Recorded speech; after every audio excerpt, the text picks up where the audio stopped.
In a shocking act that shattered centuries of royal protocol, Prince William signed a confidential estate transfer under cover of night without palace approval. Whispers from Kensington suggest this move wasn't just impulsive, it was calculated. But what estate did he transfer, and why was Catherine the sole recipient?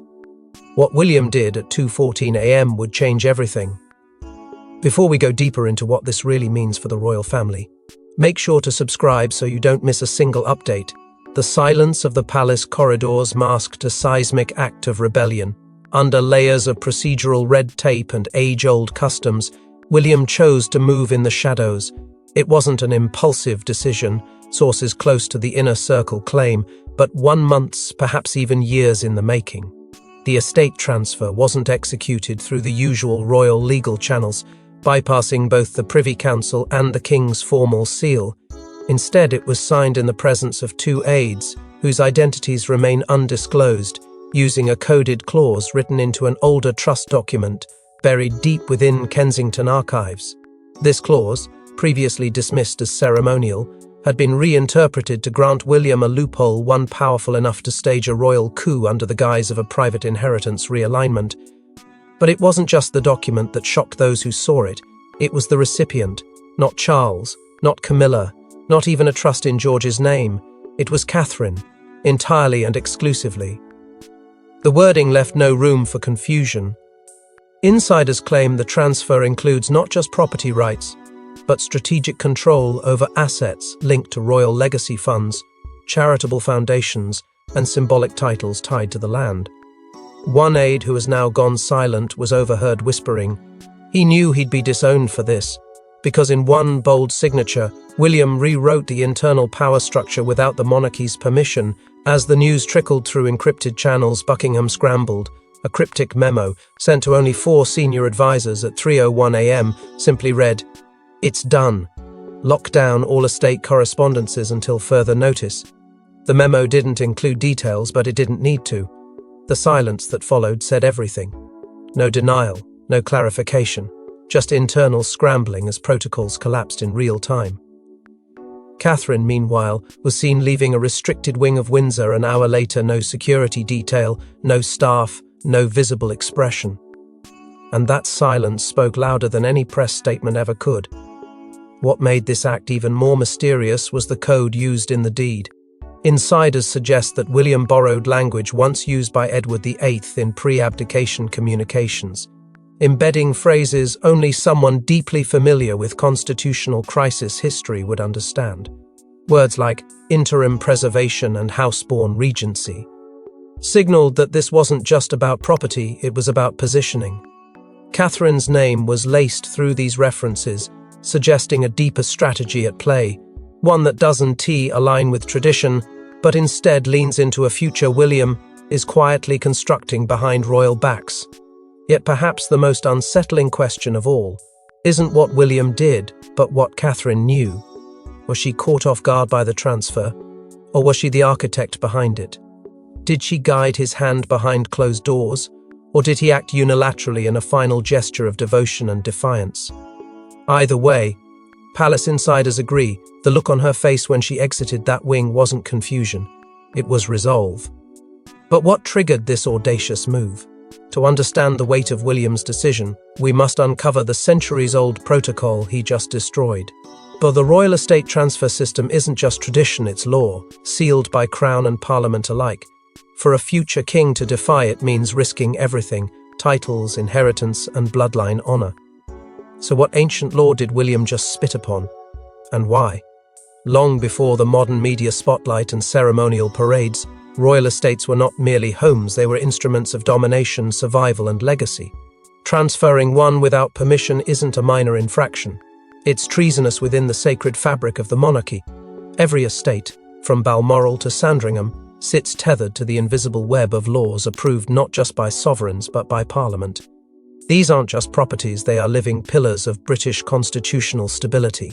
And for a direct heir to sign one over in private, bypassing the monarch and legislative council, is nothing short of heresy against the crown itself. What William has done doesn't just question protocol, it fractures it. According to deep archival traditions, The Windsor Charter, an internal agreement renewed every generation, clearly stipulates that royal estate transfers must receive both the reigning monarch's consent and, in some cases, the ceremonial backing of Parliament through the Royal Asset Preservation Act. This law, though rarely discussed publicly, was designed to prevent any heir from siphoning away legacy estates in a personal power grab. Land was weaponized over centuries to control marriages, wars, and alliances, and every inch of property held symbolic authority now dangerously concentrated in Catherine's hands. Historically, monarchs who dared to defy such principles faced swift consequences. The 1702 scandal of Prince Henry's attempted transfer of the Northumbrian estate to his mistress resulted in exile. More recently, King Edward VIII's reckless pledges of future property to Wallis Simpson were a critical factor behind his forced abdication. And now William walks that very line. Except this time he isn't handing the estate to an outsider. He's anchoring it to someone within someone poised for something far greater. Legal scholars are quietly circulating possible ramifications. If the transfer is challenged, it could trigger a constitutional standoff between the monarch and the heir, a scenario not seen since the days of Queen Victoria's sons. More alarmingly, if Parliament intervenes, it could publicly unravel the hidden mechanics of royal estate governance, a revelation the firm has desperately avoided for centuries. The quiet response from King Charles is in itself revealing. No statements, no condemnation, just a noticeable tightening of communications within the royal household and sudden cancellations of meetings related to succession planning. Is his silence that of a statesman absorbing a blow or a father strategizing revenge? What complicates matters further is that William made no effort to consult even the Royal Stewards Committee, a body traditionally included in all major transitions of property and title. Instead, he enacted his authority under what some are calling an interpretive precedent from the Windsor Charter, using language that hadn't been referenced since the 19th century. This wasn't just a rebellion, it was a signal, a break from the past and a warning to those still clinging to it. But defying protocol is one thing, trusting Catherine with it all. That choice holds deeper meaning than loyalty. It reveals a seismic shift inside the palace itself. Why Catherine? Why now? Some say it's a reward, others whisper it's a farewell. William's choice to hand her the estate wasn't just about trust, it was about legacy, protection, and preparing her for something or someone. Within palace walls, this wasn't seen as a romantic gesture. It was a calculated shift, a deliberate handover of power wrapped in the illusion of devotion. William's inner circle has reportedly fractured over the move, some fiercely loyal to the old order, insisting Catherine's role must remain ceremonial, others quietly aligning themselves with her, calling her the true heir in everything but name. For months, tension simmered between advisors who viewed her rise as a breach of rank and those who believed he had already surpassed the role she married into. The estate transfer exposed the divide. Now it burns like a fault line through the monarchy's foundation. Sources close to the Duchess claim this wasn't the first sign of a quiet transition. Catherine's last known visit to Balmoral, 3 weeks before the deed was signed, now appears far more significant. At the time it seemed routine, a family retreat, a moment of calm.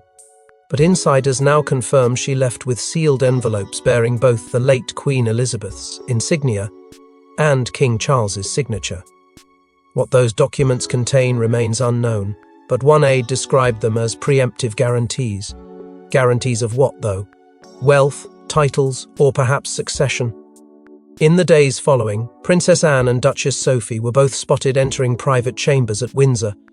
No scheduled meetings were on the calendar, no press statements followed. But royal whisper networks claim it was a closed-door estate session, one not sanctioned by the king but demanded by William himself. The subject?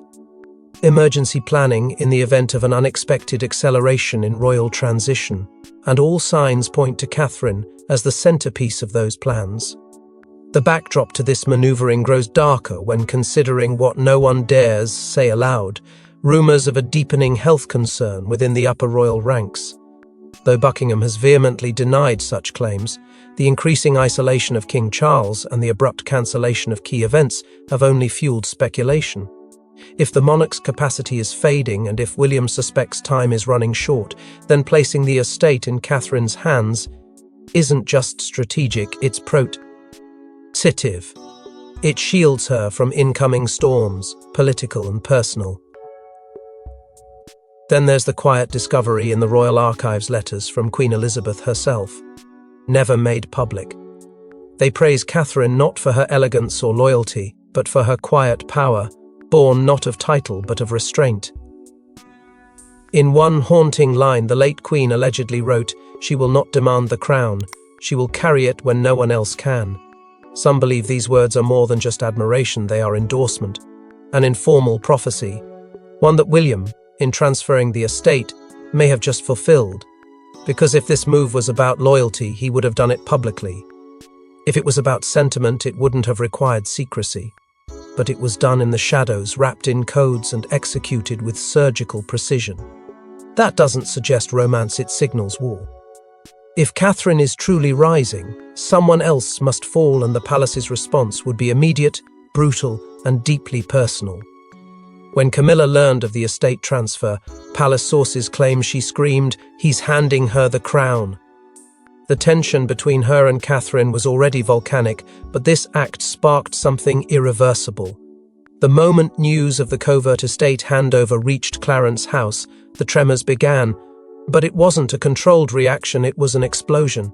Camilla, already sidelined in private briefings, reportedly received the information not through Charles, not through protocol, but through a third-tier aide who delivered the news with shaking hands. Her fury was immediate and thunderous, not just because she'd been blindsided, but because the implications were clear. This wasn't about property. It was about power. And in her eyes, William had just betrayed everything the family had fought to preserve by delivering that power directly to Catherine. Palace insiders suggest Camilla confronted Charles within minutes of the revelation, demanding an emergency response and accusing him of standing idle while his son ripped the crown away. Those behind the doors of that private meeting have refused to comment, but one aide's account slipped through. A glass shattered, voices raised, and Camilla stormed out in silence, her face pale, her hands trembling. She believed Charles had known. She believed he had let it happen. And whether that's true or not, it marked the beginning of what many now call the coldest week in recent royal memory. Behind the scenes, Clarence House and Kensington became locked in silent warfare. Emails weren't answered. Calls were avoided. Joint appearances were cancelled with vague excuses about scheduling conflicts. But the real storm was behind palace gates. Security around Catherine was immediately recalibrated. Sources confirm new operatives were brought in, former MI5 consultants who had previously been reserved for the monarch's inner perimeter. Within hours, her protection doubled. This wasn't just about safety, it was about status. The firm had received the message loud and clear. Catherine was no longer secondary, she was central. Camilla's retaliation, though quieter, was no less strategic. Her closest allies within the royal household began quietly resisting. Invitations for Catherine were rerouted or delayed. Briefings were conveniently rescheduled. Long-trusted advisors began leaking misleading updates to the press, hinting that the transfer might be nullified, that William had acted irrationally. It was a disinformation campaign waged not with statements but with silence and suggestion. And yet, Kensington didn't flinch. They stayed quiet, focused, and visibly unbothered. That's what terrified Camilla more than anything. Adding insult to injury, William himself went radio silent. For 3 days, he reportedly refused to return Camilla's calls. Aides say she left voicemails that veered from pleading to threatening. She asked for explanations, demanded retractions, and finally warned of consequences. But William, deeply entrenched in a different plan entirely, offered no response.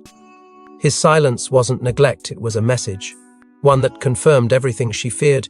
He wasn't backing down. He wasn't apologizing. He was choosing Catherine, and by extension, choosing a future that no longer required Camilla's presence or approval. And then, as pressure mounted from all corners of the firm, William vanished. No public appearances, no statements, until one mysterious document surfaced. Tucked in the safe of his private residence, aides discovered a sealed letter in William's handwriting marked, "In case I'm removed." Inside, a heartbreaking confession, a royal reckoning, and a prophecy no one expected.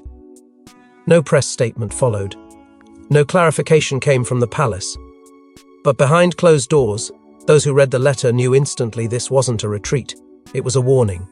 A letter written not out of fear, but out of foresight. William, in his own words, spoke of a silent war erupting within the walls of the monarchy.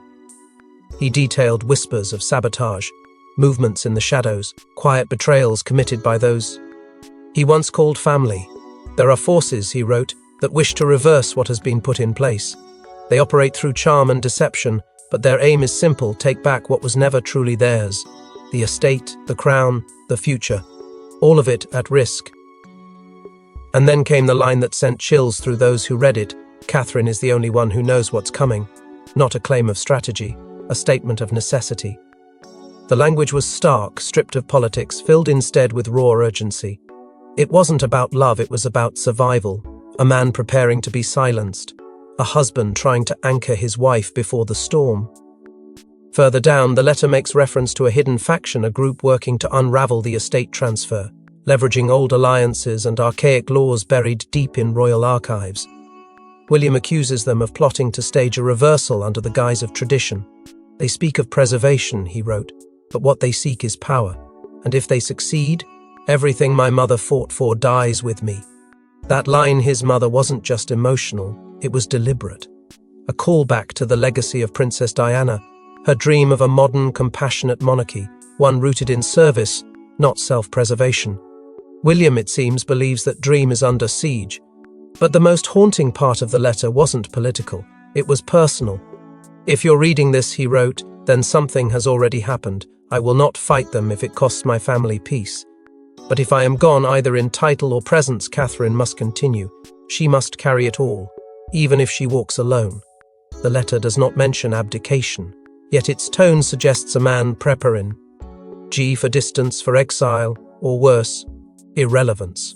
And while no such outcome has occurred, yet the weight of his words now hangs over the palace like an invisible crown. The letter was authenticated by 3 senior aides. It now remains sealed again, locked in a secondary vault guarded under an order signed by William himself. Its existence was never meant to be public, and yet here we are discussing it not as myth, but as a documented crisis that confirms what many have feared. William isn't just defying protocol. He's anticipating collapse. But what if William's defiance wasn't just about property but protection? What secret did Catherine uncover that made this transfer not only necessary but urgent? She never spoke a word publicly, but behind palace gates, Catherine moved with cold precision. She didn't just inherit an estate, she activated a strategy. And what she did next proves she's playing a game far beyond what anyone imagined. Within 24 hours of the transfer, the estate's legal structure was dismantled and rebuilt from the ground up.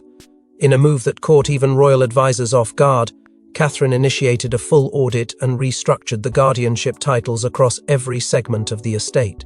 The legal trust, which once fell under the watchful eye of the King's Council, was reassigned to a new group, one operating entirely outside of royal purview. Names were redacted from filings, signatures encoded, and all external access locked. It was a complete lockdown, and the message was unmistakable: this estate wasn't just being protected, it was being fortified. And then came the private audiences, 4 in total. No names, no records.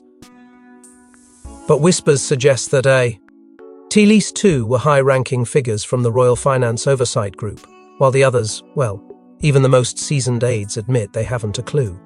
Not even Charles's closest advisors were informed.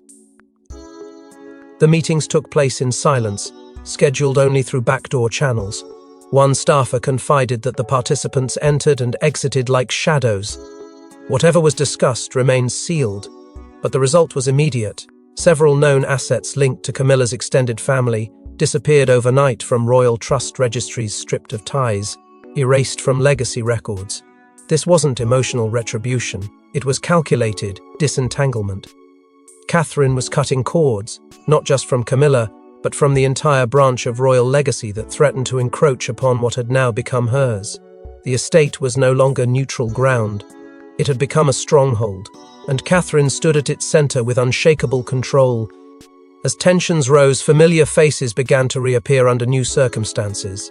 Princess Anne and Duchess Sophie, previously absent from estate matters, were seen entering the grounds under heavy security. Multiple sources confirmed that the vehicles were not registered under palace dispatch, but private protection firms vetted personally by William. These weren't ceremonial visits. They were strategic meetings between the few royals Catherine trusted to stand by her if things escalated, and all signs suggested they already had. Meanwhile, William's security detail underwent a silent overhaul. Additional teams were deployed, routes altered, personal communication lines scrambled. Some speculated this was precautionary. Others believed it was retaliation prevention. After all, a line had been crossed, and those invested in undoing Catherine's rise weren't going to play fair. And then came the leak. A memo, circulated internally and intercepted by a source close to the press, contained just 3 words: Phase 2 begins. No explanation, no author. But within hours, staff rotations were triggered across key residences. Media liaison teams were reassigned, and digital access to historic estate records was suspended. This wasn't a woman caught in the chaos. This was a woman executing a plan, but the question still loomed. What exactly was the estate, and why was it powerful enough to shift the center of royal gravity? This wasn't just any estate, it was the hidden jewel of royal power, with secrets that could upend the entire monarchy. What William transferred wasn't merely land, it was leverage. And it's been kept quiet for decades, until now. For generations, the existence of this estate had been treated as rumour, an off-the-record inheritance spoken of only in coded phrases and vague nods during legal briefings. While the public fixated on Sandringham or Balmoral, this property remained absent from maps, its holdings never formally listed in public registries. And yet, within its unseen boundaries, lay the real centre of influence, a cluster of ancestral lands, tied not only to the monarchy's lineage, but to the legal mechanisms that safeguard titles, wealth, and unspoken rights within the Crown's shadowed system. What William signed away wasn't just real estate, it was a throne in disguise. What makes the estate so powerful is its embedded authority. Documents uncovered in a closed-room review revealed it holds dormant entitlements, legal rights to assign or block certain title designations.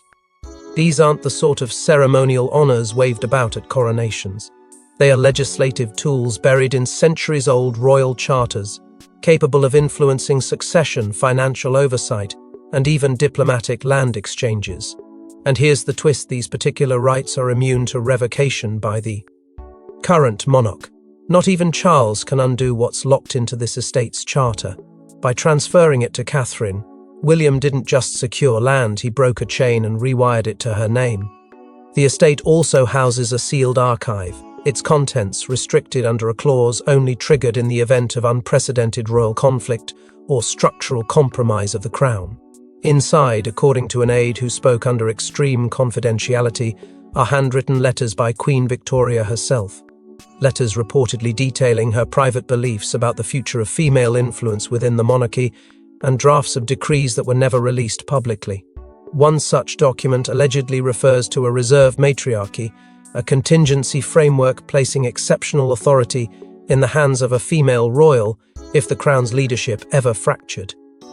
That framework, forgotten by time and tradition, may now be echoing through Catherine's sudden rise, and deeper still, beneath the estate's legal shell, lies a rumoured underground vault, its existence never confirmed, but long speculated upon. Only accessible through biometric dual authentication, the vault is said to contain scrolls and bonds that dictate inheritance clauses reserved for crisis scenarios.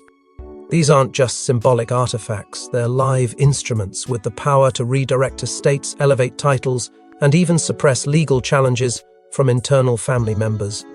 One aide, visibly shaken after reviewing the contents, allegedly said, "If Catherine controls it, she controls everything." The response from Parliament was swift. Behind closed doors, multiple insiders demanded an urgent briefing from the palace. They were IED. Citing royal autonomy and the privacy clause of estate matters, the palace refused to disclose the full scope of the transfer. That refusal, more than anything, confirmed the scale of what had just taken place. But not everyone accepted William's move, and the resistance would come from the last place anyone expected. As William fortified Catherine's new position, one royal saw an opportunity: Prince Andrew. Sources say he's been quietly lobbying to reverse the estate transfer, armed with legal threats and a secret alliance. But who's backing him? And why now? What began as a whisper behind marble doors quickly escalated into something far more dangerous. Prince Andrew, long viewed as a sidelined figure in royal affairs, resurfaced with surprising boldness, not with public statements or media appearances, but through strategic movements in the shadows. Multiple insiders confirmed he held discreet, off-record meetings with Camilla's legal team, sessions so secretive that even senior aides were kept out of the loop. It wasn't nostalgia for legacy or tradition that drove him, it was revenge. And this estate, transferred without consent or consultation, was the perfect battleground for his quiet return to power. Documents uncovered later suggest that Andrew and his allies dug deep into royal legal archives, uncovering a decades-old loophole in estate transfer law.